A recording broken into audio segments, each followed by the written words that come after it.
ETF index mutual funds నేర్చుకుని stock మార్కెట్లో రాణించాలనుకుంటున్నారా? వెంటనే ఈ నెంబర్కి కాల్ చేయండి. హలో నమస్తే, వెల్కమ్ టు సుమన్ టీవీ. ప్రస్తుతం మనతో పాటు రామ్ మెట్టు గారు ఉన్నారు, personality development coach and motivational speaker. వీరితో ఈరోజు కొన్ని విషయాల గురించి మనం డిస్కస్ చేద్దాం. హలో అండి రామ్ గారు, నమస్తే. నమస్తే అండి. యా సో ఒక ఇన్సిడెంట్ షేర్ చేసి నేను ఒక డౌట్ అనేది అడగాలి అని అనుకుంటున్నాను. Actually one of my friend ఏం చెప్పింది అని అంటే, like she was in a relationship with an another girl.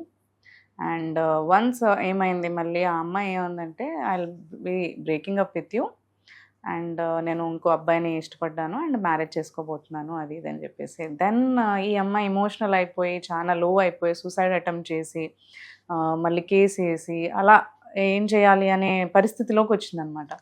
What she had doubt అంటే, ఐదర్ అమ్మాయి అబ్బాయి లేదా అమ్మాయి అనే రిలేషన్షిప్ ఉంటుంది, అంటే సేమ్ సెక్స్ ఉంటుంది కదా. సో ఆ రిలేషన్షిప్ అనుకుని నేను వెళ్ళాను. But finally she revealed she has an interest in another guy also అనండి. How can you describe this? అంటే దీన్ని ఎలా వివరించంటారు అసలు? It's a pure case of bisexuality అండి. చాలా మందికి తెలిసింది ఏంటి అంటే, సెక్షువల్ ఓరియంటేషన్ అనేది జనరల్ గా స్ట్రైట్ ఉంటుంది, or it's more like you know అబ్బాయి అమ్మాయితో ఆపోజిట్ అనేది అనుకుంటారు. అండ్ కొందరికి తెలిసింది ఏంటిది అని అంటే, సేమ్ జెండర్స్ తోటి కూడా అవుతుంది అని. ఇట్స్ లైక్ యునో అమ్మాయి అమ్మాయిని ఇష్టపడటము లేదా అబ్బాయి అబ్బాయిని ఇష్టపడటము. So this is also known to lot of people. కానీ ఈ బైసెక్షువాలిటీ అనే కాన్సెప్ట్ ఏంటంటే, ఇది కొంచెం రేర్ ఫినామినన్. ఇక్కడ అబ్బాయి అమ్మాయి సంబంధం లేదు. లైక్ యూనో అబ్బాయి అయినా అవ్వచ్చు అమ్మాయి అయినా అవ్వచ్చు, they are okay to have sex with them అనమాట, or romance them. Okay, right. So వాళ్ళకి ఏంటంటే ఫీలింగ్స్ అనేది అబ్బాయిల మీద కూడా ఉంటుంది, అమ్మాయిల మీద కూడా ఉంటుంది. సైకలాజికల్ ఆర్ హార్మోనల్ పరంగా అంటారా? దీనికి మల్టిపుల్ ఫ్యాక్టర్స్ ఉంటాయండి. సో ఒకటి వచ్చేసి ఏంటిదంటే హార్మోనల్ దిస్ థింగ్, యూనో అది కూడా యాక్ట్ చేస్తుంది. సో బేసిక్గా ఏంటంటే వాళ్ళకి ఉండే ఆ హార్మోనల్ ఫ్లోస్ ఇవన్నీ ఏవైతే ఉంటాయో, ఫ్లూయిడ్స్ అండ్ ఆల్, సో అవి they are in such a way that they get attracted to both man అన్న కావచ్చు, విమెన్ అన్న కావచ్చు. సో బోత్ ది జెండర్స్కి అట్రాక్ట్ అవుతూ ఉంటారు అనమాట. That is one thing based on hormones. Second ఏంటిదంటే, it can also be the psychological factor. So psychological ఫ్యాక్టర్లో ఏంటంటే, సమ్ టైమ్స్ ఏమవుతుంది అని అంటే, బికాస్ మన సొసైటీలో జరిగే వేరియస్ ఇన్సిడెంట్స్ వల్ల ఒక పర్సన్ యొక్క సైకలాజికల్ ఫ్యాక్టర్ ఒక విధంగా డిజైన్ అయిపోతుంది. ఫర్ ఎగ్జాంపుల్, నేను చూస్తూ ఉన్నాను ఏంటంటే, మా ఫ్రెండ్స్ ఎవరైతే రిలేషన్షిప్లో ఉన్నారో, లైక్ అమ్మాయిలతోటి రిలేషన్షిప్లో ఉన్న ఫ్రెండ్స్ అందరూ కూడా సఫర్ అవుతూ ఉంటారు ఏదో ఒక విషయం మీద. వాళ్ళు అరే నన్ను అర్థం చేసుకోదు, లేకపోతే అట్లా ఇట్లా అనుకుంటా. నేను చూస్తున్నా, నాకు ఐఎమ్ అబ్జర్వింగ్ దట్ అమ్మాయిలతోటి ఉంటే వాళ్ళు సఫర్ అవుతున్నారు అనేది నేను అబ్జర్వ్ చేస్తున్నా. సిమిలర్లీ అమ్మాయిలు కూడా ఏంటంటే వాళ్ళు చూస్తూ ఉంటారు, నా గ్యాంగ్లో ఉన్న వాళ్ళందరూ ఎవరైతే అబ్బాయిలతో రిలేషన్షిప్లో ఉన్నారో వాళ్ళందరూ సఫర్ అవుతున్నారు అని అలా మనం ఏంటంటే అబ్జర్వ్ చేస్తున్నాం. ఒక అబ్బాయికి అమ్మాయికి మధ్యలో జరిగే గొడవతో కంపేర్ చేస్తే సేమ్ జెండర్స్లో అంత గొడవ జరగదు. చూడండి, ఇప్పుడు బాయ్స్ గ్యాంగ్ ఉంది, బాయ్స్ గ్యాంగ్లో ఎంతసేపటి ఫన్నే నడుస్తూ ఉంటుంది కదా. సో ఫన్నే నడుస్తుంది ఎక్కువ శాతం, కానీ గొడవలు అనేది చాలా రేర్. జరిగినా కూడా ఎప్పుడో ఒకసారి అవుతూ ఉంటుంది. అమ్మాయిల మధ్యలో కూడా అంతే, ఏంటంటే వాళ్ళ బాండ్ కేర్ ఇవ్వట్లేదు, అలా టైం ఇవ్వట్లేదు అనే గొడవలు అయితే ఉండవు వాళ్ళ దగ్గర. వేరే డిఫరెంట్ ఇష్యూస్ మీద కొట్టుకుంటారే తప్ప. సో ఇలాంటి ఇష్యూస్ ఉండవు కదా.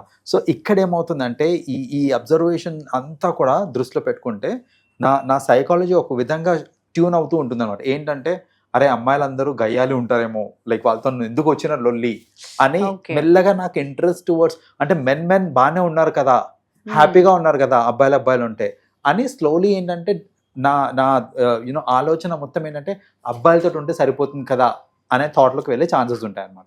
సేమ్ మనకు అదే మెంటాలిటీ ఉంటుంది కదా, మనకి ఏమి ఇష్యూస్ రావు అని అనుకోవచ్చు. ఎగ్జాక్ట్లీ. సో అలా ఒకటి ఉంటుంది. ఇంకొక వే ఆఫ్ డెవలపింగ్ ఇంట్రెస్ట్ ఏంటిది అని అంటే, సపోర్ట్ సిస్టమ్ రావటం అనమాట. సపోజ్ ఇప్పుడు చూడండి, నాకు నార్మల్గా అయితే అమ్మాయిలు అంటేనే ఇష్టము, కానీ suppose there is a male friend of mind, నా male friend who's taking good care of me. అరే అంటే ఇట్స్ లైక్ ఆల్మోస్ట్ ఒక ఫ్యామిలీ మెంబర్ ఎట్లయితే కేర్ తీసుకుంటారో అలా నన్ను కేర్ తీసుకునే టైంలో మళ్ళీ there is a possibility that ఇలాంటి ఫీలింగ్స్ డెవలప్ అయ్యే ఛాన్సెస్ ఉంటాయి. అంత బాగా నన్ను చూసుకుంటున్నారు, నా గర్ల్ ఫ్రెండ్ కూడా నన్ను ఇట్లా చూసుకోవట్లేదు అని ఆ ఫీలింగ్స్ డెవలప్ అయ్యే ఛాన్సెస్ ఉంటాయి అనమాట. సో దాట్ వే ఏంటంటే బైసెక్షువాలిటీ అనేది it can be a cause in various ways అనమాట. సో ఒక పర్సన్ బైసెక్షువల్ అవడానికి వేరియస్ రీజన్స్ అవ్వచ్చు. ఇంకొకటి ఈ బైసెక్షువాలిటీ అనేది ఎలా డెవలప్ అవుతుంది అని అంటే, జనరల్గా నాకు ఆపోజిట్ జెండర్ అంటేనే ఇష్టం, బాగానే ఉంది, కానీ I don't have enough access. అంటే మేబీ నేను ఒక బాయ్స్ హాస్టల్లో చదువుతున్నాను, లైక్ యూనో బాయ్స్ హాస్టల్లో ఉంటూ చదువుకుంటున్నాను, బట్ రైట్ ఏజ్లో ఉన్న పిల్లవాడు ఎవరైనా తీసుకోండి. సో వాళ్ళకి ఏంటంటే అప్పుడప్పుడే అడాలసెన్స్ స్టేజ్లో ఉంటారు వాళ్ళు, అప్పుడప్పుడే they keep getting knowing more about you know the sex కానివ్వండి, రొమాన్స్ కానివ్వండి, వీటి గురించి అప్పుడప్పుడే తెలుస్తూ ఉంటుంది. వాళ్ళకి ఏంటంటే ఫీలింగ్స్ వస్తున్నాయి, కానీ they don't have access to women. So access లేనప్పుడు ఏంటిది అని అంటే గుడ్డులో మెల్ల టైప్ ఇంకా. సో ఏంటంటే ఎలాగో నాకు అమ్మాయిలకి యాక్సెస్ లేదు కాబట్టి అబ్బాయిలతోటే ఉంటున్నాను నేను, కాబట్టి let me also you know why not I try out with other men అనేసి అలా కూడా అంటే బైసెక్షువాలిటీ రెసిడెన్షియల్ హాస్టల్స్ ఇవన్నీ మరి అక్కడ వాళ్ళందరూ వాళ్ళే కదా ఉండేది. హౌ దే ఎంకరేజ్ దిస్, ఎలా ఉంటుంది? సో ఇక్కడ ఏంటంటే అండి, అందరూ వాళ్ళే ఉంటారు కాబట్టి it is something which is there right from the beginning. చాలా మందికి ఏంటంటే ఈ మధ్యన తెలుస్తుంది, కానీ విమెన్స్ హాస్టల్లో ఉన్నప్పుడు జనరలీ అందరూ అమ్మాయిలే ఉంటారు కాబట్టి వాళ్ళు కొంచెం ఫ్రీగానే ఉంటారు. అంటే చూడండి, బట్టలు కూడా మరీ మొత్తం ఫుల్ చున్నీలు వేసుకొని కవర్ చేసుకొని ఉండాల్సిన అవసరం లేదు, ఫ్రీగా ఉండొచ్చు. సో అలా వాళ్ళు ఫ్రీగా ఉండి వాళ్ళ మధ్యన కూడా లిటిల్ బిట్ ఆఫ్ రొమాన్సింగ్ అనేది జరుగుతూ ఉంటుంది. Same is the case with boys as well. So ఏంటంటే ఎక్కువ బాయ్స్ తోటే ఉండి నాకు ఇంకా వేరే జెండర్తోనే యాక్సెస్ లేనప్పుడు there is a possibility that వాళ్ళ మధ్యన కూడా ఇలాంటి డెవలప్ అవుతూ ఉంటాయి. So this is something which has been there అండి రైట్ ఫ్రమ్ ద బిగినింగ్. ఏంటంటే వేరే జెండర్ తోటి యాక్సెస్ లేక లేదా సేమ్ జెండర్ తోటి ఎక్కువ యాక్సెస్ ఉండడం వల్ల కూడా ఈ బైసెక్షువాలిటీ అనేది డెవలప్ అయ్యే ఛాన్సెస్ ఉంటాయి. కొందరు పేరెంట్స్ చాలా ప్రౌడ్గా చెప్పుకుంటుంటారు ఒక్కొక్కసారి, ఐ హావ్ సీన్ దిస్. ఏంటంటే నా కొడుకు అమ్మాయిని కన్నెత్తి చూడడు అనేసి, right? So some times I have seen this. అసలు నా కొడుకు అసలు అమ్మాయి పోతుందంటే తలదించేసుకుంటాడు, ఇట్లా కన్నెత్తి కూడా చూడడం. కన్నెత్తి చూడాలి యాక్చువల్గా, చూడకపోతే ప్రాబ్లం, రైట్? యునో, సో అంటే అలాంటివి కూడా మనం ఏంటంటే అంత రెస్ట్రిక్షన్ చేసేస్తూ ఉంటారు అనమాట మన ఫ్యామిలీస్లో కూడా.